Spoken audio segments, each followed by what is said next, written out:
Allah says this town that used to live on the coast, by the way, if it's a coastal town, then you can already imagine, use your minds, their economy depends on the sea. They're fishermen, right? They do trade, or ships embark on their docks and they do trade with them, or they go out and get their food from the ocean. So that's already understood. And Allah says they used to violate in the matter of the Sabbath, meaning they carried on doing their business even when Allah told them not to on Saturdays. This was the time when they're not supposed to do it, but they would do it. And why would they do so? Why would they violate the Sabbath? They have 6 other days to earn their income, or fish for their fish. So he says, إِذْ تَأْتِيهِمْ حِيتَانُهُمْ يَوْمَ سَبْتِهِمْ شُرَّعًا. When on the day of Saturday, when it's haram for them to go, impermissible for them to go fishing, shurra actually suggests that the fish would actually come to them. تَأْتِيهِمْ حِيتَانُهُمْ. They don't have to go to the fish. The fish are coming to them, blinking at them. Hey, you want to catch me? It's easy catch today. And they're jumping up and down. They're doing like flips in the air. Like, man, this is easy catch. On Saturdays, the fish would come out like it's a festival. And other days, يَوْمَ لَا يَسْبِتُونَ لَا تَأْتِي, and the days that they don't have Saturday, the fish don't come easy. They don't come to them. So they noticed, even though they can get, it's not like they had no fish to catch. They could still catch, but it wasn't easy. But on Saturdays, it was super easy. It would come to them. It would the fish would run towards them, right? And these are Muslims, by the way. They're Muslims. Now imagine, by analogy, so it's closer to your and my context. Imagine that you run a store, right? You have a store, and you get no customers. You get like 2 customers a day. Most of the time you're sitting there, playing like, Crossy Road or something on your phone, and you're doing nothing. No customers show up. And then it's like 1 o'clock, or 1:15 you leave your store and you head towards the masjid. By 1:45 the prayer's going to start, and you're going to be back by 3 o'clock. But every single week, 12:45, 30, 40, 50 customers start just coming through the door. And they're buying everything, stuff you're trying to sell for 6 months, nobody's touched it. They're putting everything in the cart and they're buying. And then Friday prayer is getting late. And then you say, no, you can't buy right now. Oh yeah? Forget it, I won't buy it now. And then and you don't see them again. Until next Friday, right exactly for the time of the prayer. Other than that, you get maybe 10% sales. 90% of the sales happen right as Friday prayer is coming. Right? So it's pretty tempting come on, I'll still catch 2 rakahs. Or it's not that haram, is it? Just one Friday. It's not like I'll become a non-Muslim. It's not so bad. So you start making calculations in your head. What's a bigger loss? Missing the prayer or missing all these customers? So this happens to these people over and over again. And eventually they start getting in the habit of violating the Saturday. They saw it enough times come in their face. Probably not the first time they saw the fish come out and they said, yeah, I don't care about Saturday. I don't care about the Sabbath. It didn't happen like that. It's a slow but regular temptation because it's hitting you every Friday, right? It's in their case every Saturday. So eventually they caved and it became a normal thing for them. It became a normal thing for them to violate the Sabbath. And so Allah says about these people that started violating the Sabbath, كَذَلِكَ نَبْلُوهُمْ, that is how we tested them, بِمَا كَانُوا يَفْسُقُونَ, because of other corruptions they were engaged in. Now this is the clue Allah is giving us. Why did Allah test them in that way? When Allah sees that one kind of corruption comes out in a person, one kind of sin they don't care about, then Allah opens doors to other sins, and He makes those other sins just right accessible to them. And He wants to see, are you actually remorseful for the other smaller deeds, other corruptions that you're engaged in, or you want to walk away from them? Or do you want, if other doors were open to other corruption, you do that too? You would do that, you take that also, you jump at it too.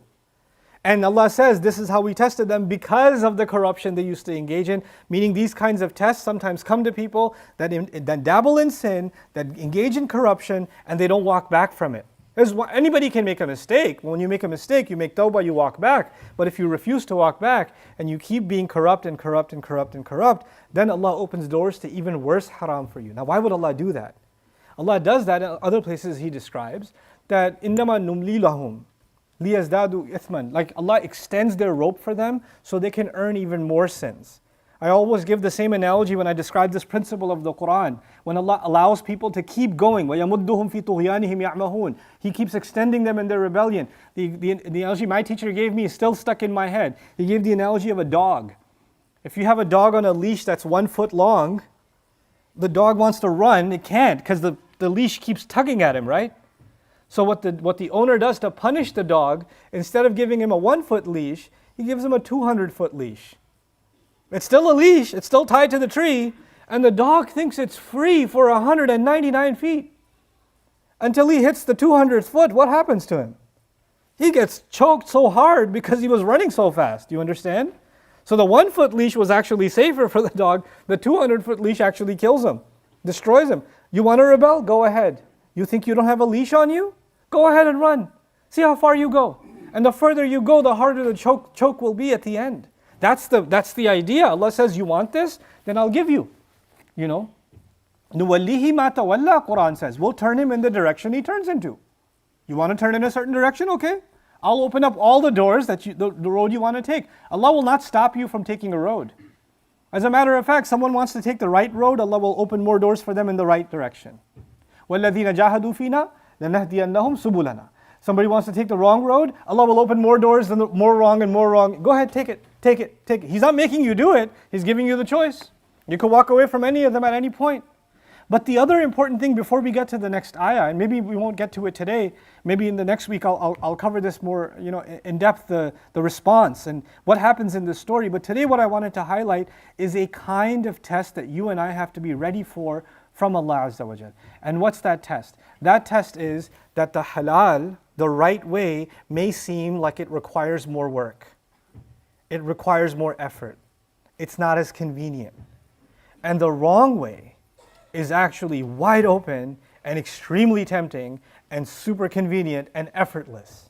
Where the good, the benefit that you're seeking from the halal, the haram way, you have to, if you do the right thing, you have to make a lot of effort for it to, you don't have to, it won't come to you, you have to go to it. But the haram, you don't even have to go to it, it's coming to you, like the fish are coming to you, right? You don't have to go to them, they're coming to you. تَأْتِيهِمْ حِتَانُهُمْ شُرَّعًا. So when something is wrong, sometimes Allah will have the test to you and me will be, it'll be knocking on your door. Hey, you don't have to come pursue me, I'll pursue you. The fish is saying, come hunt me. You don't have to catch me, I'll come to you. I'll jump right in your basket. So this idea is a very powerful one. We have to look out for this test, because are we people that run after convenience? And as a result of looking for convenience or quickly fulfilling what we desire, whether it's money or lust or anything else, whatever we desire, there's a halal road to take, and that road may be difficult, and there's a haram road to take, and that's super convenient and extremely tempting. And it whets the appetite, and someone says, I should just go for that, it's so much easier. Why am I making things hard on myself? Why even put myself through that difficulty? This is how Allah tests not disbelievers. Remind yourself, this is how Allah tests a believing community. These were a believing community. They believed in revelation. This is them.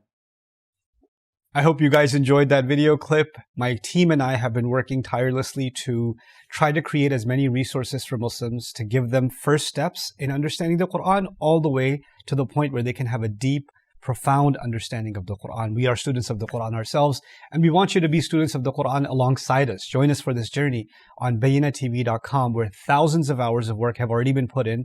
And don't be intimidated, it's step by step by step, so you can make learning the Quran a part of your lifestyle. There's lots of stuff available on YouTube, but it's all over the place. If you want an organized approach to studying the Quran beginning to end for yourself, your kids, your family, and even among peers, that would be the way to go. Sign up for BayyinaTV.com.